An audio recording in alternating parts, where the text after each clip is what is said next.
Good afternoon. The half step. Now the half step is a vital move in Tai Chi Chuan, in form work of course, but especially in applications.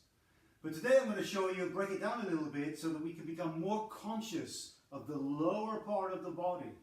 This is essential, especially applications and push hands work, where you can feel that if the person that you're pushing with has really their energy in the upper part of the body or the lower part. There's a big difference, especially of course when we come to striking, fajing, pushing and so on. The energy comes from the ground and is expressed in the hands.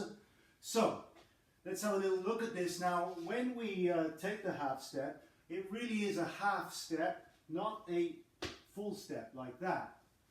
It's really half. Half. Half. Half.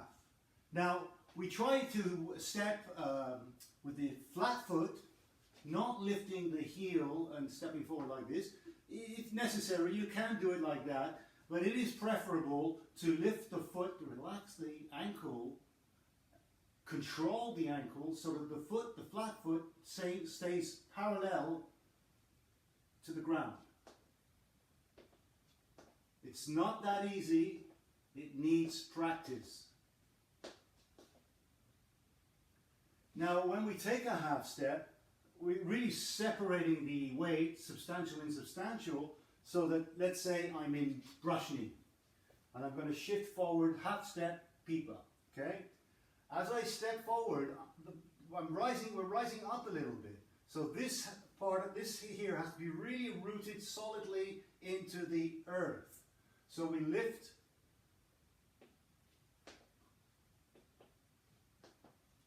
like this. You have a feeling, center of gravity here. When you take a half step, be careful that this doesn't rise up and become feeling in the center of the chest. You want to keep the same sensation, the same feeling down here when you're stepping forward. When you're rising up, this stays comfortable, centered. You feel your centers down here. This is important. Now the back foot shifts normally at a 45-degree angle, on a 45-degree angle.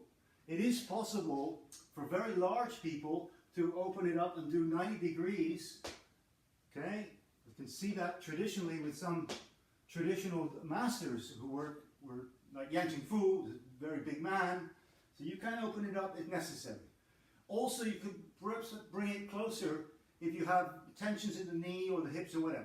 That's up to you to adjust according to your needs. But basically, traditionally, we do it, let's say I'm shifting forward like this, in this direction, then the back foot is on an angle 45 degrees. Okay? Now when we step, normally we do not make any noise. But there can be exceptions to that. It is at times good to practice with a kind of vigorous energy. You get another sensation of the body, the lower part of the body. So we want the half step to be alive. Really alive. Not everything's happening up here and down here, nothing's going on. No. Okay? Alive.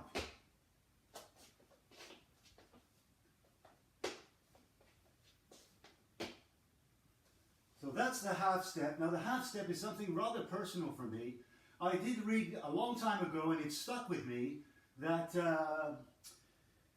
during the Cultural Revolution, there are several, I believe, in the history of China. In the last century, a lot of Tai Chi masters were considered elitists by the government, the communist government, and so they were exiled, and many of them were imprisoned. And in prison, they had their ankles attached by a length of chain about this long. So they developed the half step. They couldn't take longer steps, obviously, so they have to do work like this. So you see, a lot of people in the past, in the history of Tai Chi, paid a heavy price. We stand on the shoulders of giants, and I am very grateful for that. Anyway. that's the half step. Hope it can become more conscious for you when you do your work, and see you soon. Happy practice. Bye-bye.